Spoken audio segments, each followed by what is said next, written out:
Magandang gabi, Luzon, Visayas at Mindanao. Narito na ang nagkakaisa at pinakamalawak na pagbabalita.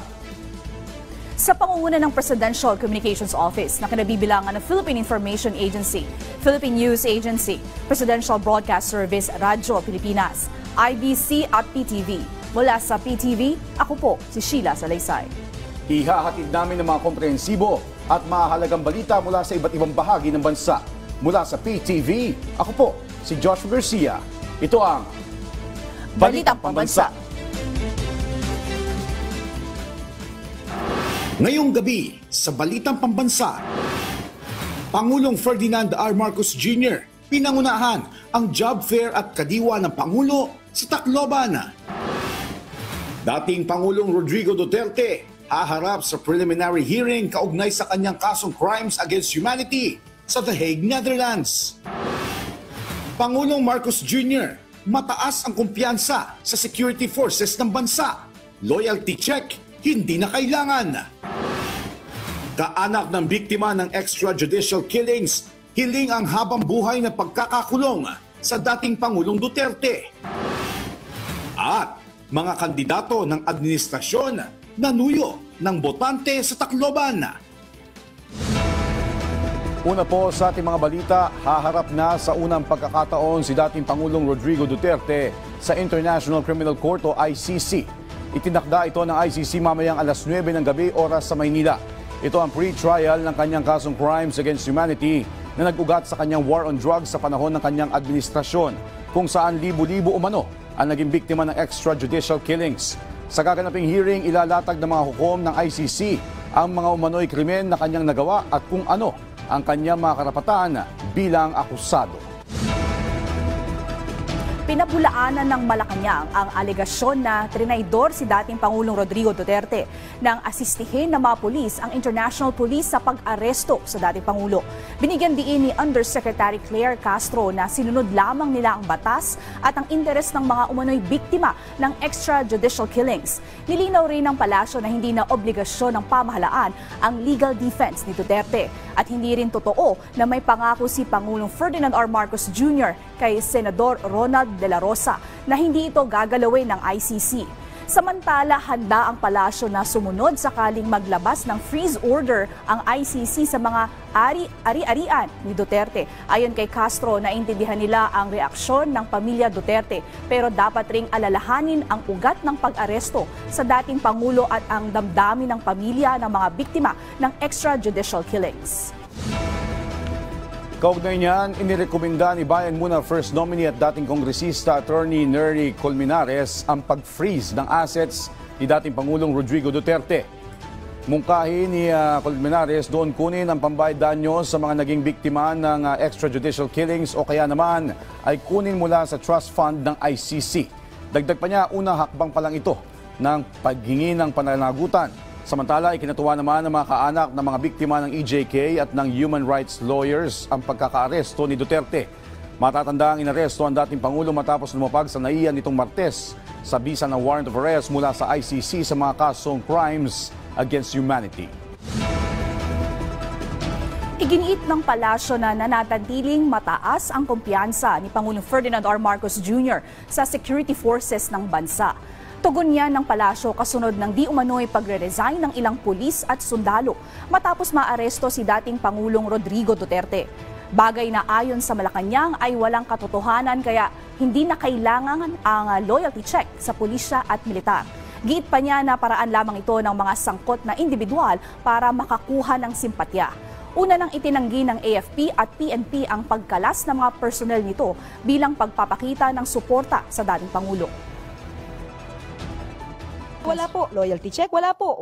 Dahil kampante po ang Pangulo na ang ginawa po naman ng administrasyon ay naaayon sa batas. Binatikos ng isang mambabatas ang mga pahayag ni dating Executive Secretary Salvador Medialdea kaugnay sa pag-aresto kay dating Pangulong Rodrigo Duterte. Lalo't maaari umano itong pagmulan o makadagdag pa sa kaguluhan. Ang detalye sa Balitang Pambansa ni Earl Tobias ng IBC 13. Inalmahan ni House Deputy Majority Leader Janet Garin ang paggigiit ni dating Duterte Administration Executive Secretary Salvador Medaldea na hindi na-aksyonan kaagad ang medical condition ng dating Pangulong Rodrigo Duterte sa kasagsagan ng pag-aresto sa kanya hanggang sa makalapag sa The Hague, Netherlands.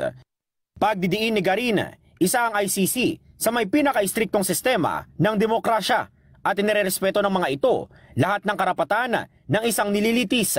Kaya't ang mga naratibo raw nila Medaldea na parang nagigipit ang dating Pangulo sa ICC ay nakakadagdag lang daw sa gulo na maaring mauwi pa sa pagkapahamak ng taong bayan. Paano yung mga taong hindi nakakaintindi? Baka maniwala, baka magkasakitan, baka may gawin dahil sa emosyon, no? Dahil nga sa pinanggalingang fake news. Who will be accountable? Will the former executive secretary be accountable? Kunyari, may isa diyang avid supporter ni Pangulong Duterte. Biglang pag nakakita ng mga pulis o nakakita ng opisyal, pangsaktan niya. Isa rin tuloy sa binatikos ng kongresista ang ginawang pagtatawag ng people power kontra sa Administrasyong Marcos Jr. nang pinaghahanap pa rin ng mga otoridad na si Atty. Harry Roque. Napakahirap kasi ng sitwasyon na parang ipapahamak natin ang buong sambayan ng Pilipinas. Napakahirap naman yun na buong sambayan ng Pilipinas ay i-ignite natin para mag-away-away. Maybe the former spokesperson, Secretary Roque, is being torn between his job as the former president's lawyer and yung kanya namang mga emosyon. At kung kumpiyansa naman daw kasi ang kampo ni Duterte na walang pananagutan ang dating Pangulo sa libu-libong inosenteng napatay sa kanyang madugong drug war, punto ng kongresista, mas mainam kung paghandaan na lang nila ang nalalapit na pretrial at buong loob ding humarap sa ICC sina Senator Bato de la Rosa at iba pang iniuugnay sa kaso para linisin ang kanilang pangalan. Mula sa IBC 13, ako si Earl Tobias para sa Balitang Pambansa. Walang patid ang tulong ng pamahalaan sa mga magsasaka sa Iligan City, lalo na sa mga liblib na lugar. Kaya naman asahan na ang paglago ng kanilang ani at kita. Ang detalye sa Balitang Pambansa ni Sharif Timhar ng Radyo Pilipinas Iligan.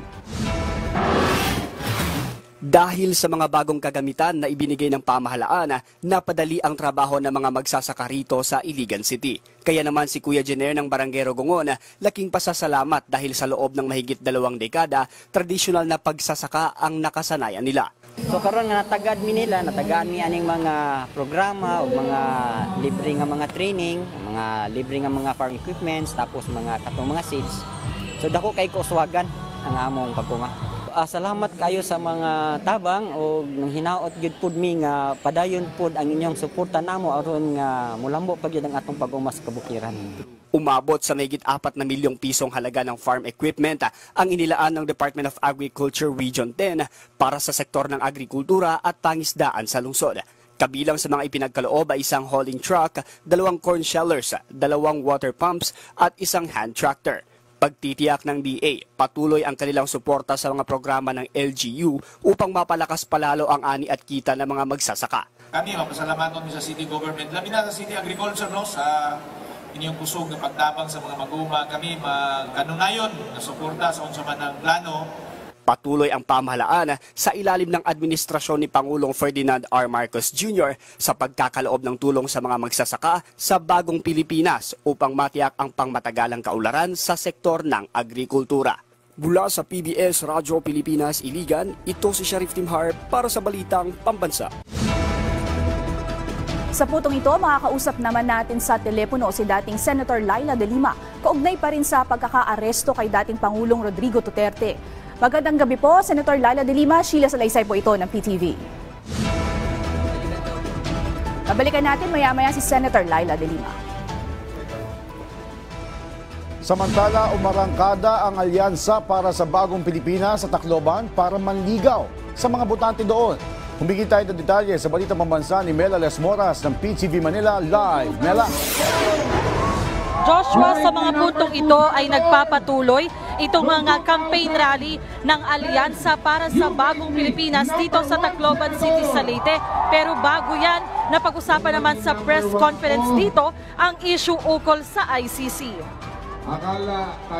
Tiniyak ng campaign manager ng Alyansa para sa Bagong Pilipinas na sina Navotas City Representative Toby Chanco na mananatiling nakatuon ang pansin ng kanilang mga pambato sa Hatol ng Bayan 2025 sa mga pangangailangan ng mga Pilipino at iba yung pag-unlad ng bansa. Sa press conference ng grupo sa Tacloban City sa Leyte, natanong kasi ang usapin ukol sa pagkakaaresto kay dating Pangulong Rodrigo Duterte na ngayon nakapiit na sa detention center ng International Criminal Court. Sabi ni Chanco, bagamat mainit ang issue rito, patuloy ang gagawin nilang pag-iikot sa bansa at pakikipag-ugnayan sa ating mga kababayan.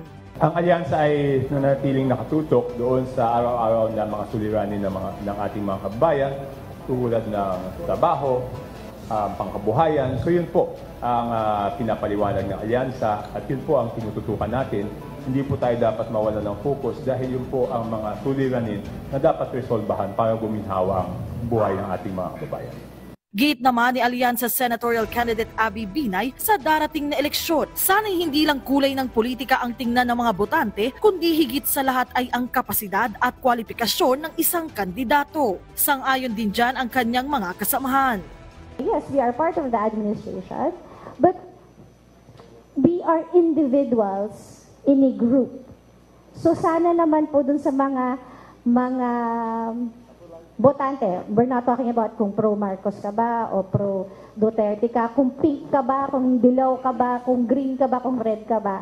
At the end of the day, ang gusto po natin, tama po nga si Sen. Erwin, ano ba ang pwede naming ibigay sa mga kababayan po natin? Mainit ang mga ulo ng mga tao, pero sana bigyan natin ng pagkakataon yung ICC na alam naman natin na magiging patas.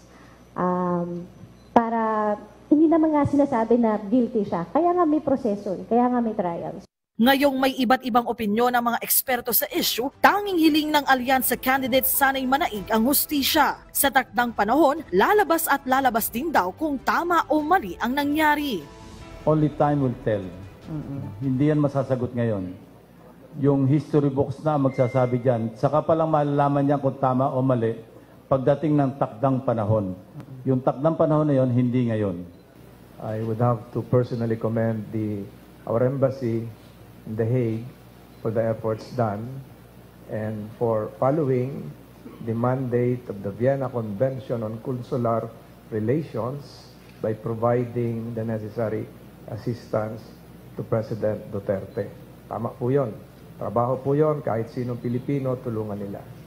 On a personal note, tayo po ay nalungkot din. Tayo po ay nag-alay din ng dasal.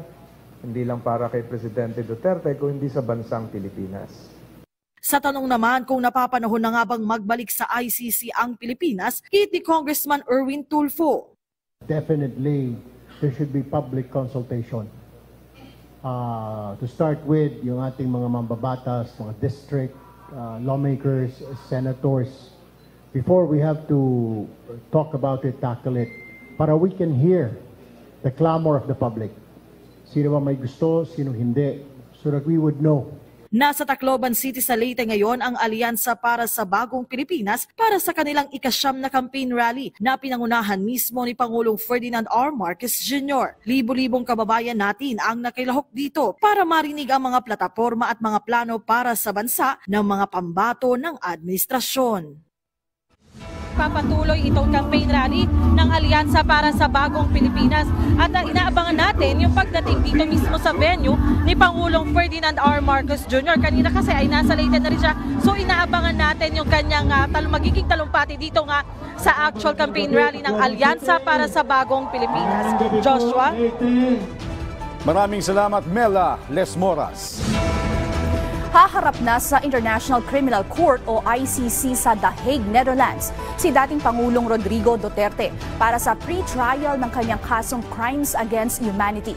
Alas 9 ngayong gabi, oras sa Pilipinas. Ang detalye sa Balitang Pambansa ni Carol Panday ng IBC. Carol? Hi, Sheila. Yes, Carol? Can you hear me?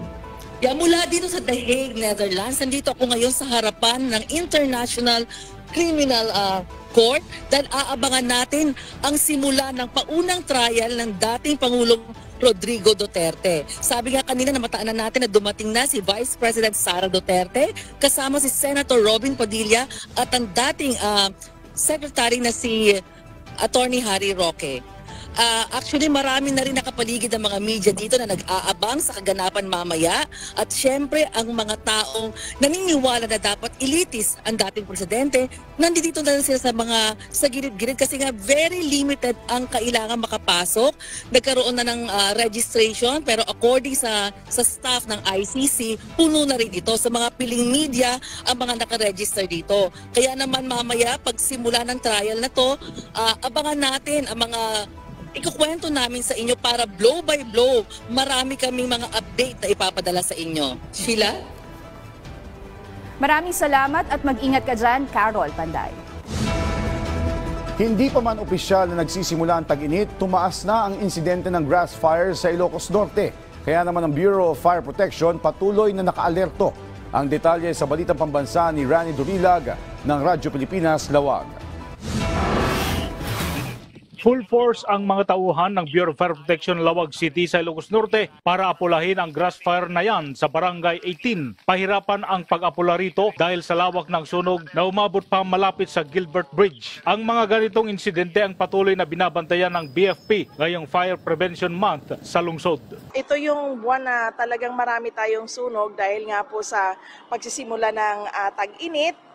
At the same time, mahangin din po. So ito po yung mga factors na isa sa mga factors kung bakit dumadami yung ating sunog. Bagamat bumaba ang bilang ng structural fire sa lalawigan, paiigtingin pa rin ng BFP Lawag ang kanilang information drive upang makaiwas sa sunog at maprotektahan ang buhay at mga ari-arian. Yun nga po yung ating goal or objective na hindi lang sa walang masaktan, kundi wala pong mangyaring sunog po sana or maidagdag pa na mangyayaring sunog dito sa ating probinsya. Sa ngayon, bukod sa pagpapaalala sa mga residente na mag-ingat sa sunog, sinasanay rin ng BFP Lawag ang mga barangay fire brigade. Sila kasi ang unang re-responde sa mga sunog sa kanilang nasasakupan para hindi na lumawak pa ang pinsala nito. Mula PBS Radyo Pilipinas, Lawag, Rani Durilag para sa Balitang Pambansa.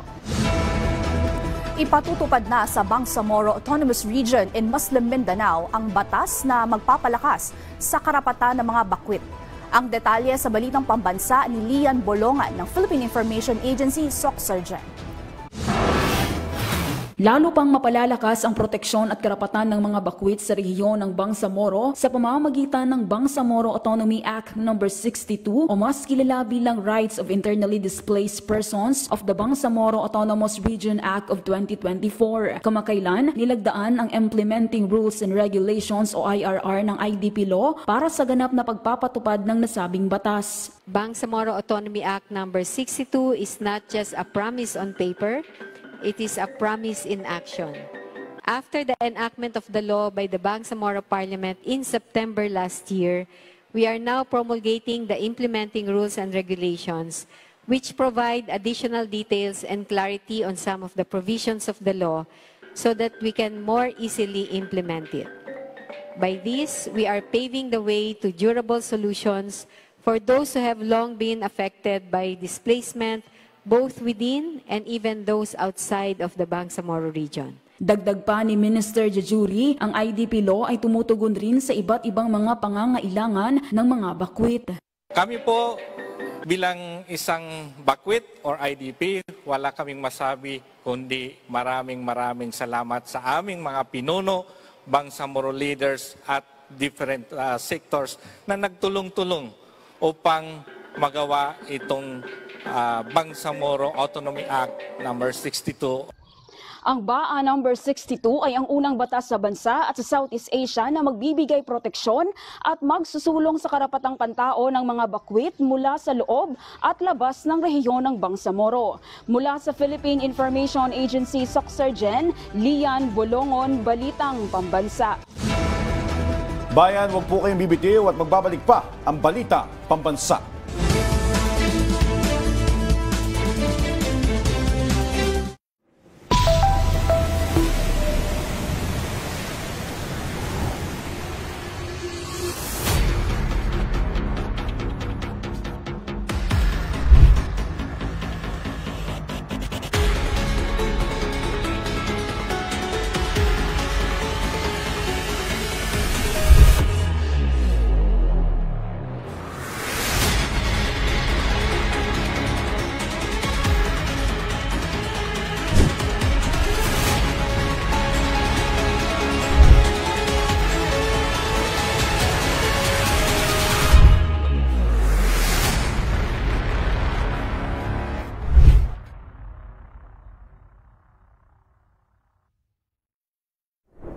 for our next food crawl.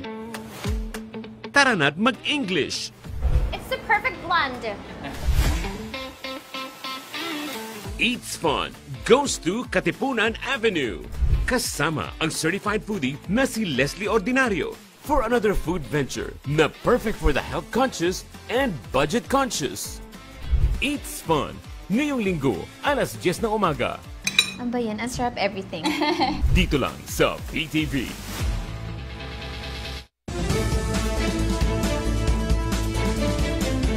Sa putong ito, makakausap naman natin sa telepono si dating Senator Laila De Lima. Kaugnay pa rin yan sa pagkakaaresto kay dating Pangulong Rodrigo Duterte. Magandang gabi po, Senator Laila De Lima. Si Sheila Salaysay po ito ng PTV. Magandang gabi, Sheila. Magandang gabi sa mga nanonood sa inyo. Good evening. Yes, Senator, may ilang katanungan lang po ako. Una po dyan, ano po ang pakiramdam ninyo na hawak na ng ICC si dating Pangulong Duterte? Siyempre, relieved po ako dahil hinihintay na po natin yan. Hinihintay ko na po yan. Hinihintay na po yan ng mga biktima, yung mga pamilya ng mga biktima ng mga EJKs. So, pero bagamat hinihintay na, ay parang hindi pa rin ako makapaniwala nung araw na yon, nung March 11, nung Martes, na pumutok na yung balita na in-enforce na o inaresto na si Ginoong Duterte. Pero dapat lang, kasi nga, meron talaga siyang pananagutan doon sa mga libo-libo na pinatay nila. Nabanggit niyo na po ang kanyang pagkakaaresto, pero sa tingin niyo po ba may nalabag na batas kaugnay sa kanyang pagkaaresto? Legal po ba na ginagawa ito? Wala akong nakikitang mali o wala akong nakikitang illegal doon sa pagkakaaresto kasi unang-una ay yung aresto ay pursuant to a warrant of arrest issued by the ICC as an international tribunal with competent jurisdiction na nag-imbestiga, tapos yan ay na desisyonan na nila na dapat i-issue na yung warrant of arrest. Ang nagdesisyon dun sa pag-issue ng warrant of arrest ay yung pre-trial chamber na may 3 mga miyembro. So yung warrant of arrest na issue ng isang court, international court with competent jurisdiction, pinadaan nila sa Interpol. At yung Interpol, hiningi yung tulong natin, yung tulong ng government, ng Philippine government. Yung government ay nag-cooperate dun sa Interpol dahil obligasyon natin yan bilang isang miyembro ng Interpol. So wala po akong nakikitang illegal doon sa pagkakaaresto sa dating Pangulo. Ano naman po ang masasabi niyo sa komento na hindi tayo sakop ng ICC kaya wala itong karapatan na kunin si ex-President Duterte? Unang-una, sabi ko nga, yung ICC meron jurisdiction. Kahit nag-withdraw na tayo, ay may jurisdiction pa rin ng ICC para imbestigahan yung mga nangyari, yung mga acts against humanity na nangyari nung panahon na miyembro pa tayo ng Rome Statute o nung ICC. So, kahit hindi na tayo miyembro ngayon, ay hindi ibig sabihin na wala na yung jurisdiction ng ICC. Hindi ibig sabihin ay hihinto na yung ICC sa mga proseso, sa mga proceedings nila. So hindi po valid na argument yan. Kasi malinaw din, sinabi rin po yan nung ating mismong Korte Suprema na sinabi nga na kahit nag-withdraw na tayo, pwede pa rin mag-imbestiga yung ICC doon sa mga crimes against humanity na nangyari nung tayo ay miyembro pa. Yes po.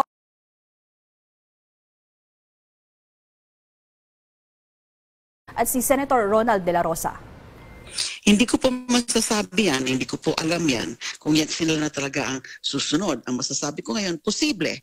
Kasi alam naman natin na kasama sila doon sa mga inimbestigahan ng ICC investigative team. Sa katunayan ay nag-issue ng summon sa kanila yung ICC noon. Hindi ko lang po alam kung sumagot sila doon. Hindi ko rin po alam kung sila humarap doon sa investigative team. Ang alam ko lang ay kasama rin sila doon sa mga inimbestigahan. So hindi malayo na sila ang susunod na magkakaroon ng warrant of arrest.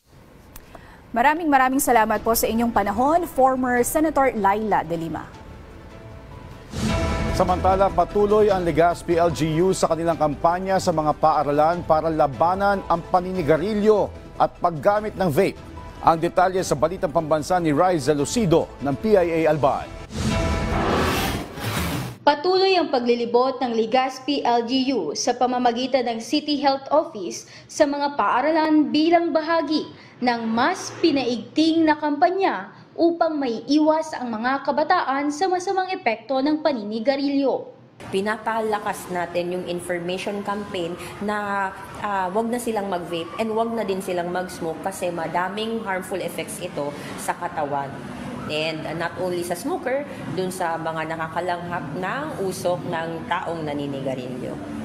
Maliban sa paninigarilyo ng tabako, ipinagbabawal na rin ang paggamit ng vape o e-cigarettes sa mga pampublikong lugar sa lungsod sa ilalim ng Republic Act 11900 o Vaporized Nicotine and Non-Nicotine Products Regulation Act. Ang main objective natin dito is to educate yung mga students dun sa mga violations, yung mga prohibited acts ng bago nating ordinance. Kasi may bago tayong ordinance, dati smoking lang. So this time, included na yung vaping. So kailangan nilang malaman yon kung ano yung mga pinagbabawal and kung ano din yung mga penalties. Nasa 20 pribado at pampublikong paaralan sa lungsod ang binisita ng Legazpi City Health Office.